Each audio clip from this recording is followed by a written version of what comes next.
This program is sponsored by Bet's Gold Coin. Join us for good food, fun, and hospitality. Bet's Gold Coin, family-friendly restaurant and sports tavern. Hello there, Bob Borchard coming to you from Old Town Mariposa. And I have with me today Jon Kidd. John and I have been knocking around together a few years. Your mother is a friend of mine. Yes. Going back to my son's babysitting days. Yes. Yeah. Anyway, John is a musician, and we're talking about doing some different things with our productions, and music is part of it, and John's been kind of helping me out here. And we had a discussion this morning, and I thought it would be a good idea if we kind of grab some of those thoughts and put them into the world out there. Yeah, spitball a little bit and have you as a part of our audience to sort of see what we're talking about, where we're going with this. John, your background. Well, tell me a little bit about yourself. Sure. I was born in West Virginia, and my dad was a pastor, and we moved out here to California when I was a little boy, and he hauled me to all these great musicians. He was a jazz freak, and it was amazing. I got to go to a bunch of Stan Kenton concerts. I got to go to anything that was music. It was going on, and it was a galvanizing moment for me as a musician, young. I was like, this is what I want to do. And as I got older, in the high school bands, the grade school bands, and then I went off to college. I went to UOP. I was in the Conservatory of Music there for a brief cup of coffee, and then I went down to Los Angeles and started playing in bands and doing session work and working on the side, working like 100 hours a week just to stay afloat, being a musician and trying to be a part of things that would, impact the world musically. And then a few years ago, I moved up here to Mariposa, and I wasn't going to do music anymore. And I was just sitting in the park one day, and I saw this amazing guitar player named Tim Hagar. And I just couldn't believe it. In this little town, there was this guy who could play the most amazing guitar and take you on journeys. And I just decided I got to chase this guy around musically. I got to get together with this guy, and we formed. And it was in the Gold Coin. We were dodging each other a little bit. We was like being too cool. Yeah, I'll work with him someday, that kind of thing. And then one night I'm driving by on a Wednesday night, and there he was. I saw him in the window of the Gold Coin doing an open mic. And I always have my djembe in the back of my car. It's an Indian drum, and I pulled over, pulled it out of my car, walked in there, took the thing out of the bag, sat down, and I said, let's go. 45 minutes later, we're done. We've been chasing each other around musically. Can he do this? Can he do that? Can I try this on him? Will he accept what I'm doing here? We were in this give and take. At the end of it, some guy walked up to us. I think it was Doc, the local mechanic. And he said, man, that was amazing. How long you guys been a band? I said, well, about 45 minutes.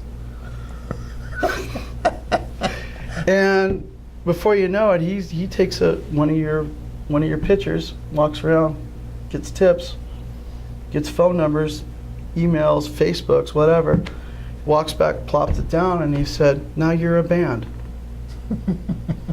We get together with a local musician, kind of jam out, and then a few days later, Tim comes up to us and said, this is the name of the band, and it's called the Soul Galaxy.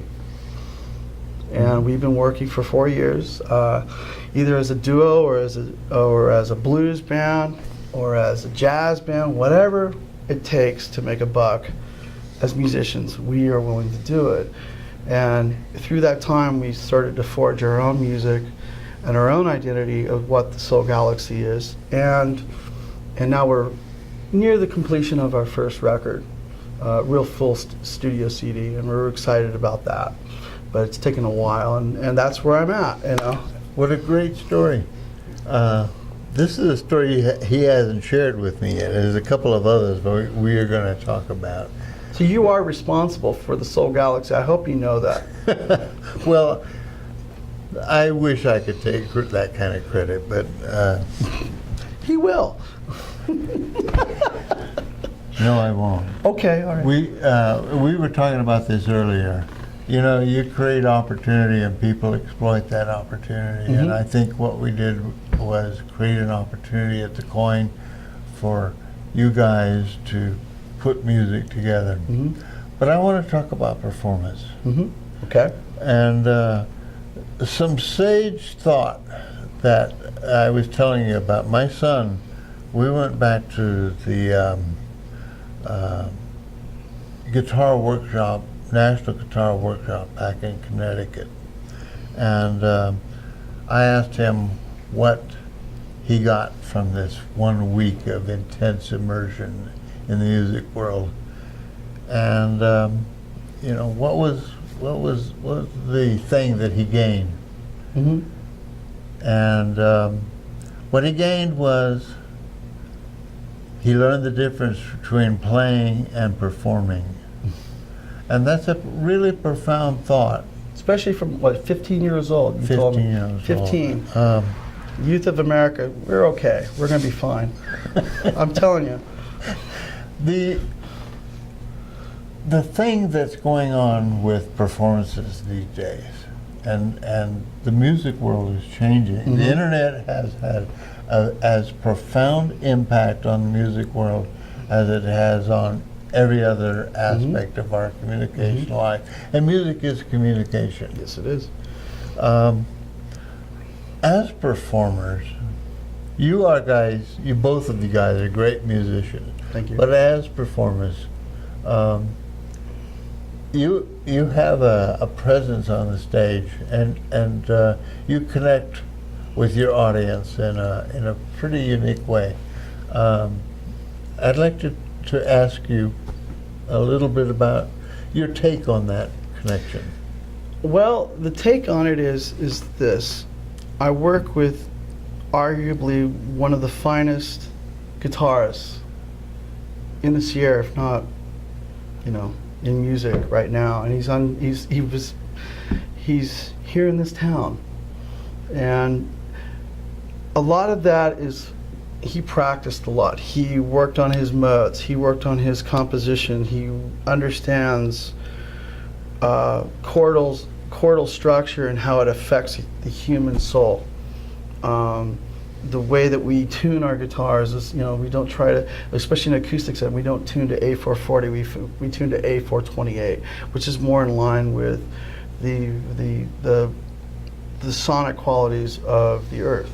You know, we're not trying to be hippie here, but it does, when you have an overtone of a song, you know, you can see people being soothed by something. You can see them, you know, and you're right, and you're playing a pop song, you're playing a rock song, but if it's in a tuning that's acceptable to them, it's not so abrasive. People understand that. So, but yeah, we weren't going to talk about that, but it just sort of popped in my head. You know, there's tiny little things that you do to help invite a person into what you're doing, a listener, to be a part of our process. Okay. You know, this thought is something we need to explore some more, and I don't want to drag this out too much. Yeah. But I'd like to be able to do another take with you and talk about this connection between audience and the artist. Sure. It becomes more complicated. The idea that records are not the main way that people get their music anymore. Yeah. The concept of performance is the mainstay of most musicians.